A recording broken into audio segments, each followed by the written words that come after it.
Selamat siang, Bapak Ibu sekalian. Terima kasih atas kesempatan yang telah diberikan. Perkenalkan, nama saya Dr. Hendri Gunawan, SPS, yang akan memimpin webinar kali ini dengan judul Adaptasi Terhadap Pandemi COVID-19. Pada siang hari ini, kita kedatangan salah satu narasumber yang sangat kompeten di bidangnya, Dr. Irena Gunawan, SPPD. Kami berdua adalah founder dari DOCAMS, Doctors Community Education and Sharing. DOCAMS adalah komunitas dokter yang sangat peduli terhadap edukasi terhadap masyarakat untuk pencegahan penyakit. Sebelumnya, kami akan memperkenalkan diri dulu mengenai video sedikit mengenai DOCAMS. Didirikan oleh Dr. Hendri Gunawan, spesialis saraf, dan Dr. Irene Gunawan, spesialis penyakit dalam. DOCAMS atau Doctors Community Education and Sharing adalah startup untuk membentuk komunitas dokter, pasien, keluarga pasien atau relawan, dan organisasi. Bertujuan untuk mengedukasi dan memberikan pengetahuan mengenai kesehatan dan penyakit tertentu dengan melakukan kegiatan langsung maupun tidak langsung di masyarakat. Seperti seminar awam, webinar, pelatihan, membentuk komunitas-komunitas peduli kesehatan di bawah bimbingan dokter-dokter yang kompeten di berbagai tempat di Indonesia. Apa keuntungan DOCAMS? Bagi pasien, mendapatkan informasi yang benar mengenai kesehatan dan penyakit dari dokter yang kompeten dan berdedikasi, mendapatkan komunitas dan support group dari teman-teman, keluarga, dan masyarakat yang mempunyai penyakit yang sama, mempunyai kegiatan bersama dengan teman-teman di komunitas dimanapun dan didampingi oleh dokter, mendapatkan wadah yang tepat untuk mengembangkan diri, mampu bekerja sama untuk menghilangkan stigma negatif, mempunyai pola pikir hidup yang sehat dan mencegah berbagai penyakit, mampu berkarya lebih baik lagi dengan program pemberdayaan.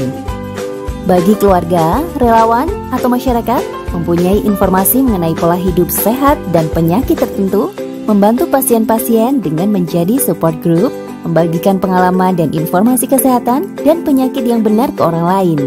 Dapat menjadi pelopor terbentuknya komunitas penyakit dan kesehatan lainnya.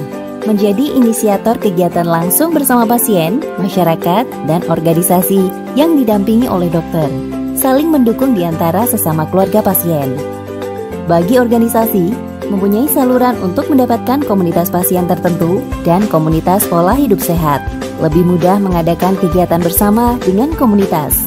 Mempunyai koneksi untuk memberikan kontribusi, baik donasi, sumbangan, tenaga, dan lain-lain untuk meningkatkan kesehatan. Dapat menjadi fasilitator kegiatan yang dilakukan DOCAMS.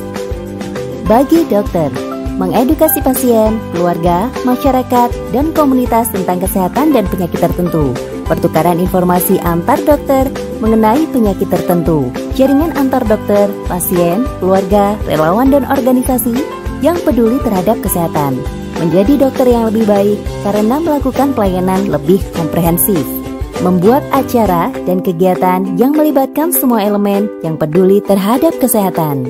Berkarya dengan lebih luas di bidang promotif dan preventif di antara waktu kesibukan. Berusaha menjadi dokter yang lebih baik karena berusaha mengedukasi dan mencegah penyakit tertentu. Jika Anda adalah dokter, penderita penyakit tertentu, keluarga pasien, relawan, masyarakat maupun organisasi yang peduli terhadap kesehatan, silakan kunjungi dan bergabung di docams.org dan daftarkan diri Anda. Anda berjuang bersama kami menjadi orang-orang yang peduli terhadap kesehatan. docams.org. The good you. DOCAMS, back to you.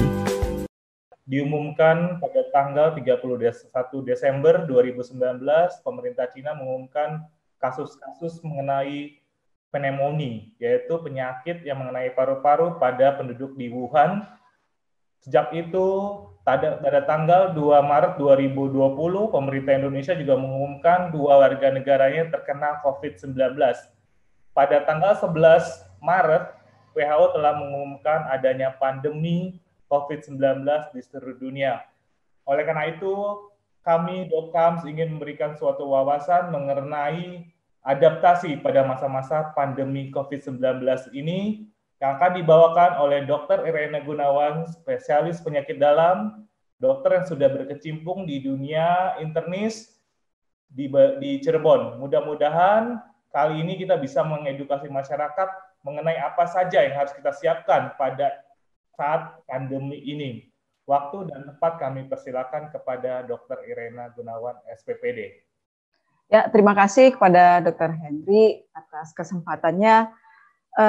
Memang kami berdua membuat YouTube untuk mengedukasi, lebih tepatnya kami ingin membudayakan gerakan preventif dan promotif. Pada kesempatan kali ini, kami ingin memberikan wawasan kepada masyarakat mengenai bagaimana caranya beradaptasi terhadap pandemi COVID-19 ini. Ya. Oke, terima kasih Dr. Iren atas pengantarnya. Sebenarnya apa sih bedanya SARS-CoV-2 dengan COVID-19? Kalau kita lihat ada SARS-CoV-2, berarti ada juga SARS-CoV-1 ya. Mungkin bisa menceritakan sedikit mengenai asal-usul dari virus ini. Oke, baiklah. Nah, itu karena sifatnya mirip seperti SARS-CoV-1 ini gitu. Nah, untuk terminologi sendiri, apa itu SARS-CoV-2 dan apa itu COVID-19, ya. SARS-CoV-2 itu sendiri adalah virus yang menyebabkan terjadinya penyakit COVID-19. Jadi COVID-19 ini sebenarnya adalah kumpulan gejala penyakitnya. Kalau dulu disebut nCoV, ya, Novel Coronavirus 2019, kalau sekarang terminologinya sudah berubah menjadi COVID-19. Jadi COVID-19 itu sendiri adalah nama penyakitnya. Sedangkan SARS-CoV-2 adalah virusnya. Kenapa menjadi SARS-CoV-2? Karena dia mirip sekali dengan SARS-CoV-1. SARS-CoV-1 inilah yang menyebabkan tahun 2003 ini menjadi menjadi penyebab timbulnya SARS, penyakit SARS. Jadi kalau kita ingat, ada SARS, ada MERS-CoV. Jadi SARS dan MERS-CoV ini sama-sama berasal dari keluarga coronavirus. Coronavirus sendiri ini sebenarnya sudah ada dari sejak lama gitu, sekitar 1930 pun sudah ada dia sebenarnya. Tapi memang di antara keluarga ini kadang ada yang agak unik sifatnya seperti SARS. Ya, dokter ya. Apa kelelawar yang mengandung SARS-CoV-2 ini menjadi sakit dan mengapa sangat menular pada manusia? Oke. Ya. Jadi sebenarnya memang tadi saya lupa menyampaikan bahwa SARS-CoV-2 ini sama seperti SARS-CoV-1 itu memang banyak ditemukan pada kelelawar pada awalnya. Kelelawar ini memang unik, dia itu di dalam badannya memang bisa mengandung virus corona ya, tapi dia tidak sakit. Nah, kemudian ada isu lagi bahwa memang dari kelelawar ini selain ada virus coronanya, dia beradaptasi di dalam terenggiling katanya, lalu bisa masuk ke dalam hewan-hewan peliharaan. Ya, tetapi sampai sejauh ini belum terdapat bukti bahwa semua hewan-hewan inilah yang menyebabkan terjadinya virus SARS-CoV-2. Kenapa? Walaupun hewan-hewan ini mengandung virus corona, ya, tetapi susunannya tidak sama, tidak persis sama seperti SARS-CoV-2 gitu. Jadi yang paling mirip pun ditemukan pada kelelawar itu hanya 80%-nya. Jadi tidak sampai 100%. Oke. Terus apa aja gejala-gejalanya, Dok? Oke. Kalau gejalanya, nah, pada kelelawar sendiri dia tidak menyebabkan penyakit. Kelelawar itu sama, mereka itu adalah karier saja. Artinya virus mengandung banyak dalam kelelawar, tapi dia tidak menularkan ke ke yang lain gitu. Tapi virus ini dalam kelelawar ini bisa berduplikasi dengan cepat, misalnya dengan stresor pada kelelawarnya, misalnya habitatnya terganggu, jadi dia kesulitan untuk makan. Jadi virus ini justru bisa berduplikasi dengan cepat dan bisa bertahan sampai berbulan-bulan lamanya. Ya, kalau kita lihat hewan kelelawar, tentu kita ingat sama Batman ya, Dr. Henry ya. Jadi Batman ini kan sebenarnya orang ya. Jadi sama-sama mengandung satu reseptor di mana SARS-CoV-2 ini sangat mudah berikatan.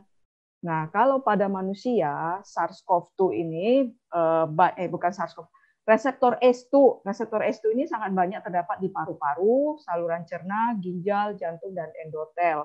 Itulah sebabnya kalau kita berbicara apa gejala dari coronavirus SARS-CoV-2 ini, maka gejalanya otomatis adalah yang mengenai semua organ-organ ini. Kalau bergejala. Kalau dia tidak bergejala, ya memang dia tidak menyebabkan gejala apapun jadinya. Jadi yang bisa saya bagikan, ya ini contohnya subkelelawar ya, memang agak mengerikan. Jadi hindarilah konsumsi hewan-hewan liar dan hindarilah perburuan hewan-hewan liar.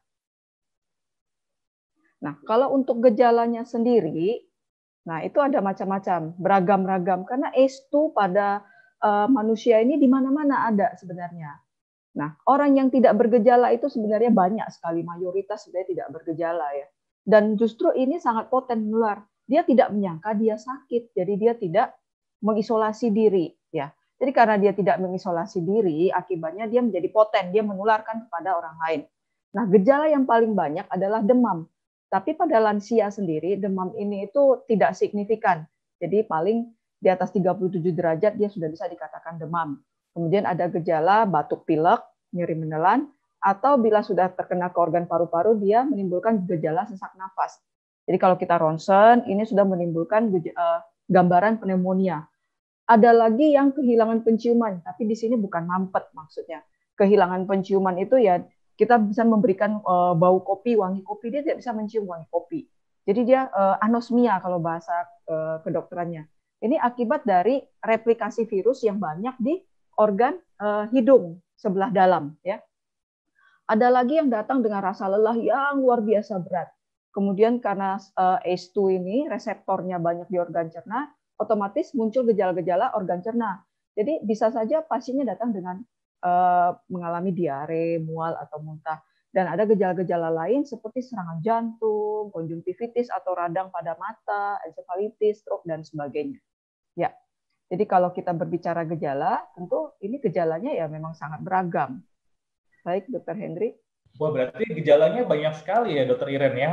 Banyak. Ada beberapa orang tidak menunjukkan gejala, itu yang harus penting kita deteksi sebelum dia menularkan ke orang-orang lain ya. Iya, benar. Oke. Saya mau menunjukkan bahwa sebenarnya sekarang ini bisa dibilang bahwa penyakit COVID-19 ini adalah the great imitator. Jadi dia memang peniru ulung, segala gejala dia ada gitu ya. Dan kita tidak menyangka kalau orangnya sudah kena sebenarnya COVID-19 ya. Jadi kalau kita lihat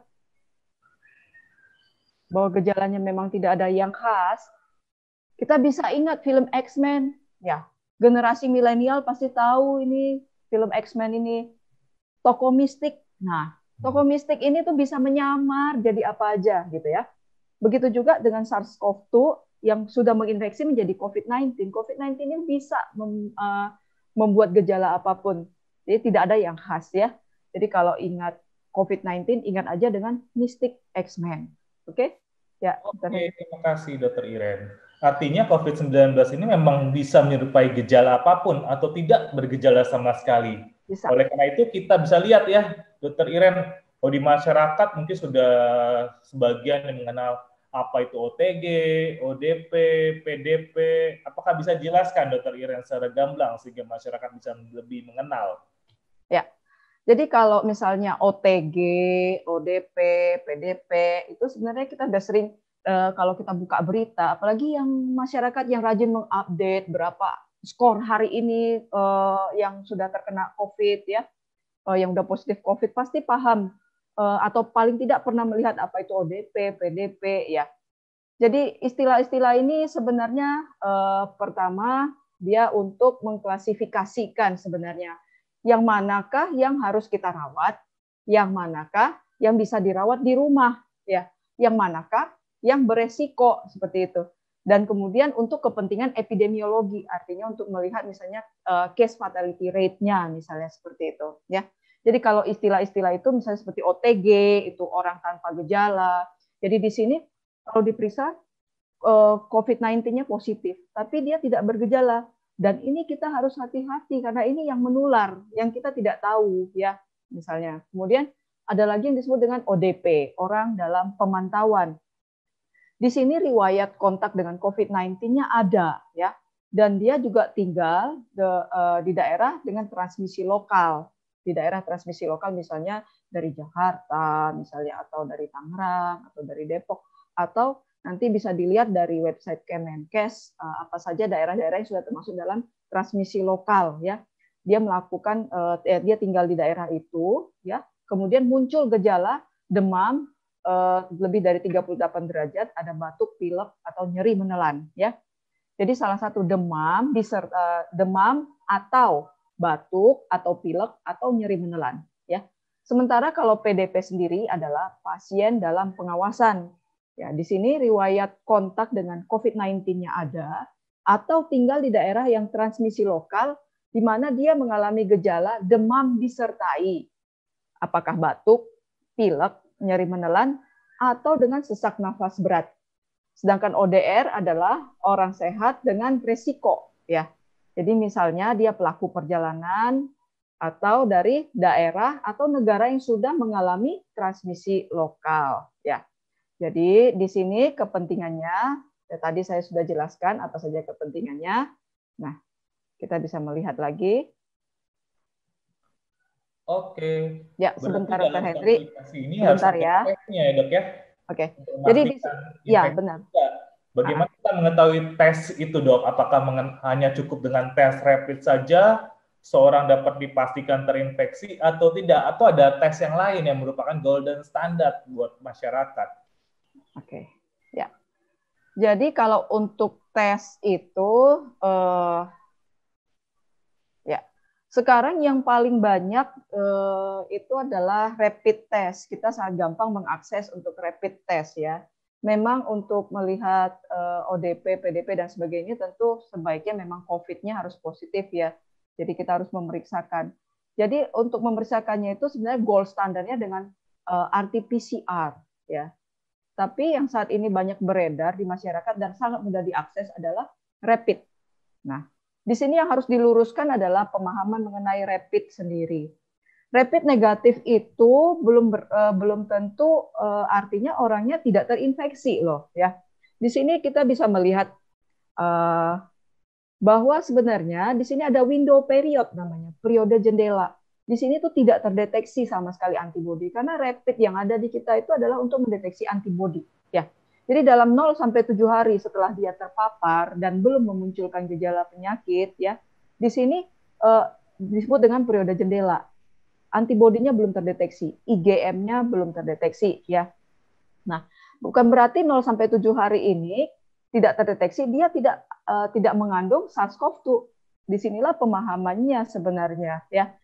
Nah, dia harus dikonfirmasi dengan pemeriksaan swab dengan metode RT-PCR ya. Nah, artinya apa? Rapid test ini sebenarnya rapid test yang dilakukan saat ini adalah untuk menggambarkan kejadian 7 atau 10 sampai 10 hari yang lalu. Jadi dia harus diulang. Jadi kalau didapat sekarang negatif, itu artinya menggambarkan 7 sampai 10 hari yang lalu. Bila memang tidak bisa melakukan swab, terpaksa harus diulang 7 sampai 10 hari mendatang. Ya, baik. Oke, intinya pemeriksaan rapid test ini bukan untuk menggambarkan keadaan sekarang ya dok, tapi keadaan 7 hari yang lalu. Dan yang paling baik dan paling penting kita harus kombinasikan dengan pemeriksaan yang lain, salah satunya RT-PCR. Oke dok, COVID-19 sudah dinobatkan sebagai pandemi nih dok, sejak tanggal 12 Maret yang lalu. Artinya apa ya? Mengapa bukan hanya disebut wabah saja? Kenapa harus pandemi ditetapkan oleh WHO? Ya, baiklah. Jadi di sini sebenarnya bermain dengan istilah, tapi istilah ini memang penting ya. Oke. Ya, kita kembali lagi ke wabah ini. Sebenarnya awalnya memang wabah, ya wabah yang terjadi di Wuhan ya. Nah, di sini terjadi peningkatan kasus yang sangat pesat waktu itu namanya 2019 nCoV ini novel corona di Wuhan Januari 2020. Nah, tetapi setelah dari wabah dia menjadi epidemi. Artinya dia menginfeksi ke berbagai wilayah di Tiongkok ini ya. Jadi dia sudah keluar dari provinsi Hubei itu. Dia udah kemana, ke Shanghai, ke Jiaxing dan sebagainya, semua sudah muncul ya.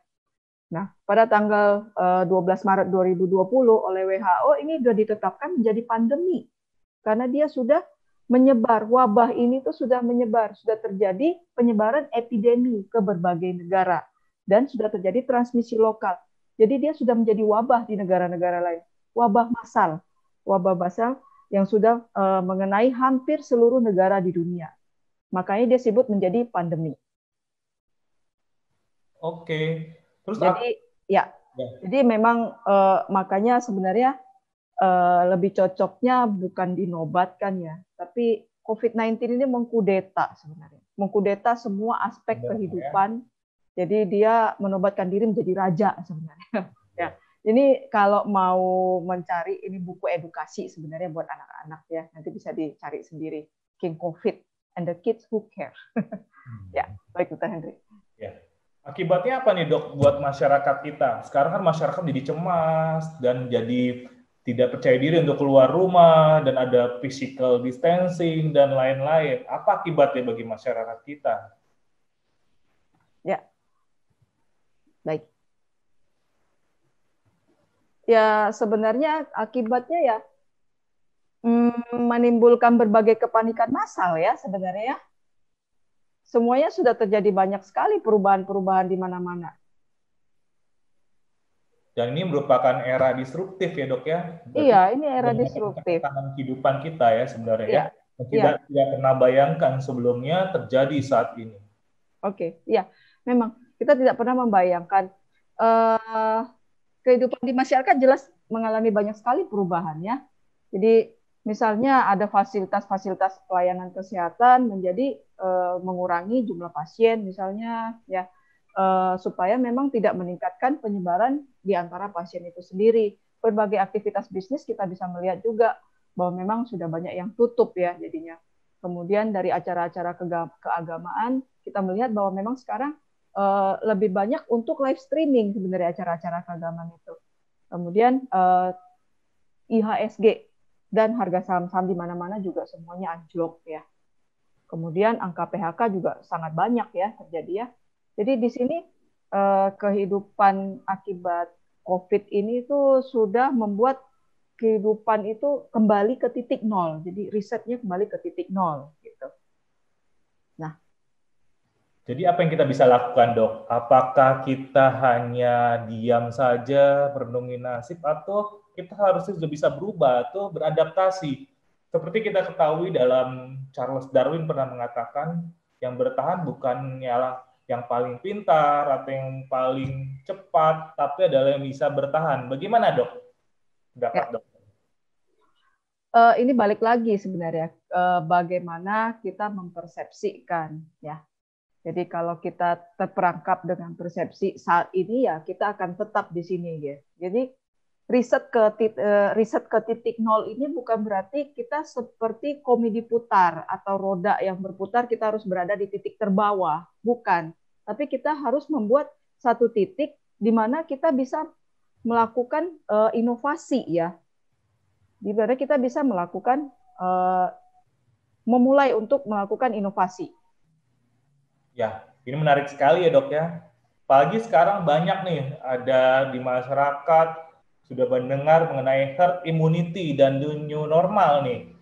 Apakah bisa dijelaskan secara gamblang dok perbedaannya seperti apa supaya masyarakat juga lebih teredukasi. Jadi kita tidak terblok-blok paham herd immunity atau new normal atau apapun, tapi apa yang harus kita bisa lakukan, kita bisa jelaskan ke masyarakat. Ya.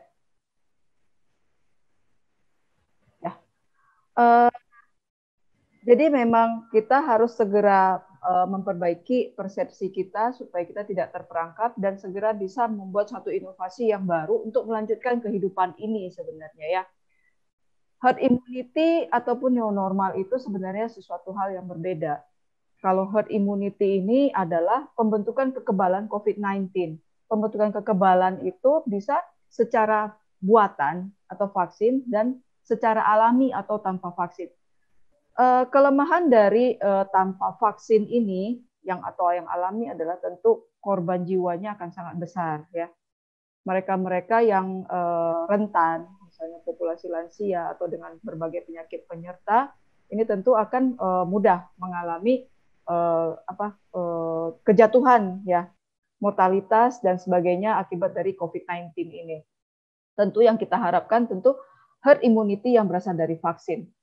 Untuk mencapai herd immunity ini sendiri minimal harus ada sekitar 70% populasi yang kebal. Diharapkan populasi yang kebal ini itu secara otomatis dia akan melindungi populasi yang belum kebal, ya. Sedangkan new normal sendiri ini sebenarnya menjalankan kembali kehidupan tapi dengan protokol pencegahan dari COVID-19. Nah, di sini jelas berbeda bahwa new normal itu membutuhkan peran serta semua orang, ya. Jadi bukan pasif dan membiarkan diri terpapar. Di sini harus ada peran serta semua orang. Nah, dan dilakukannya pada daerah-daerah yang kurvanya sudah landai. Jadi kurva COVID-19 ini sudah landai, misalnya infrastrukturnya sudah cukup, misalnya. Dan new normal ini harus dilakukan evaluasi secara berkala. Ya. Jadi kalau misalnya herd immunity ya kita akan membiarkan terpapar seperti ini sebenarnya ya. Tapi dengan new normal ini semua orang diharapkan bergandengan tangan. Semua orang memiliki peran yang penting di sini untuk mencegah penyebaran COVID-19. Tapi bagaimana kehidupan itu bisa berjalan. Oke. Jadi di sini pesannya adalah untuk melindungi diri dan melindungi diri itu sama dengan melindungi sesama, ya. Jadi kita bisa menjadi pahlawan bagi orang lain, bagi keluarga kita dengan melindungi diri sendiri. Seandainya semua orang memegang semua tanggung jawabnya itu sama seperti itu. Ya, Pak Hendrik. Ya, itu penting sekali dok ya sebenarnya ya.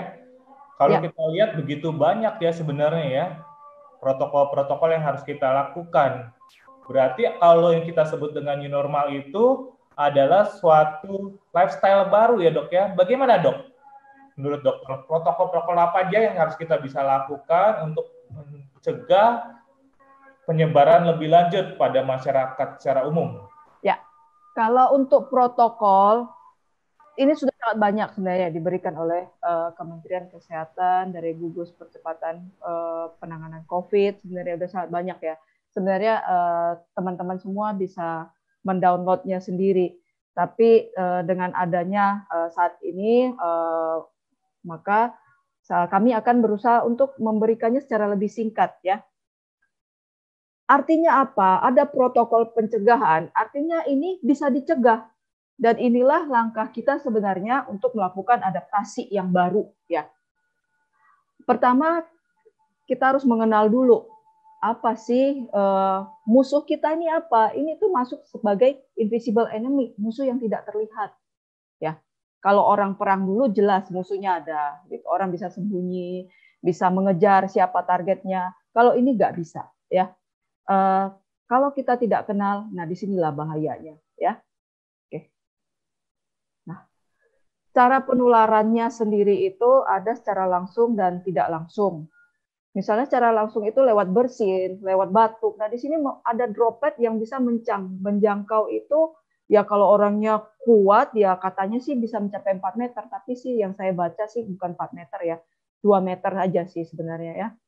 Mungkin dengan perlakuan khusus bisa sampai jauh sekali ya, dan bisa melayang-layang di udara gitu. Nah, tapi kalau secara umum droplet dia akan jatuh ke bawah ya, dia akan mengikuti gravitasi sesuai dengan kelembapan dia akan jatuh ke bawah ya.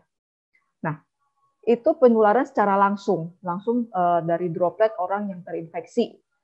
Tapi secara tidak langsung itu ya misalnya dari batuk, dari dropletnya itu yang menempel di pakaian, di kulit, di kayu, di kertas, kaca, logam, plastik dan sebagainya. Yang ini yang bisa bertahan cukup lama ya. Jadi kalau misalnya nyamuk sendiri apakah bisa menularkan ya? Tentu ini tidak bisa menularkan ya. Nah, kemudian yang harus kita ketahui lagi, ini struktur virus ya, yang ini struktur virus. Nah, ini spike ini, envelope ini terutama ya, envelope ini tuh rentan sebenarnya. Disinilah kelemahan virus yang bisa kita manfaatkan untuk adaptasinya kita. Nah, envelope virus ini bisa dirusak. Caranya dengan apa? Dengan cuci tangan, sabun, ya, sabun, alkohol, gugus OH ini memang dapat merusak envelope dari virus. Nah, cuci tangan selama 20 detik. Itu selama 20 detik, misalnya dengan melakukan 6 langkah cuci tangan, itu sudah cukup untuk membunuh dari virus ini sendiri. Jadi kembali lagi sebenarnya ditekankan di sini adalah pola hidup bersih dan sehat. Ya. Bagaimana dengan cairan karbon, pembersih lantai dan sebagainya? Ya, semua yang di luar dari sabun, di luar dari alkohol ini, ya, itu diperuntukkan untuk benda-benda mati, bukan untuk manusia. Tidak boleh disemprotkan ke tubuh, ya. Nah, caranya kalau untuk kita menggunakan pembersih lantai itu misalnya dengan 2:1, misalnya bukan 2:1, misalnya 2 sendok makan dengan 1 liter air, misalnya seperti itu, ya. Nah, ini cairan pemutih, misalnya 1 tutup untuk 5 liter air, misalnya untuk seember seperti itu, ya. Kita bisa memakai untuk membersihkan lantai, membersihkan alat-alat, benda-benda mati seperti itu, ya. Dengan lap misalnya. Kalau bisa sih tidak disemprot ya, karena kadang kalau semprotan itu juga bisa menyebabkan semacam seperti aerosol. Jadi kalau ada virusnya dia bisa melayang-layang, ya. Nah, jadi desinfektan itu hanya untuk benda mati aja. Waktu itu sempat tren di berbagai tempat seperti ini. Jadi orang datang masuk ke satu daerah tuh disemprot gitu, ya, dengan desinfektan. Itu nggak boleh. Penelitiannya beberapa tahun ke depan ini malah bisa menyebabkan kanker, karsinogenik bahan ini, ya. Efek sampingnya juga ya, Dok, ya, berarti ya? Iya, iya. Dan juga tidak boleh melakukan seperti yang sudah diinstruksikan Pak Donald Trump.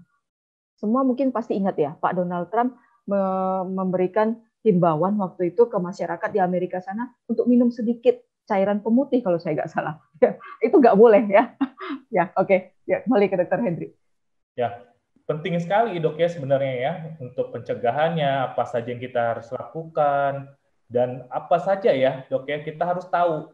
Jadi kalau kita tahu, kita kenal, dan kita mengerti, mudah-mudahan kita bisa mengurangi penularannya di masyarakat.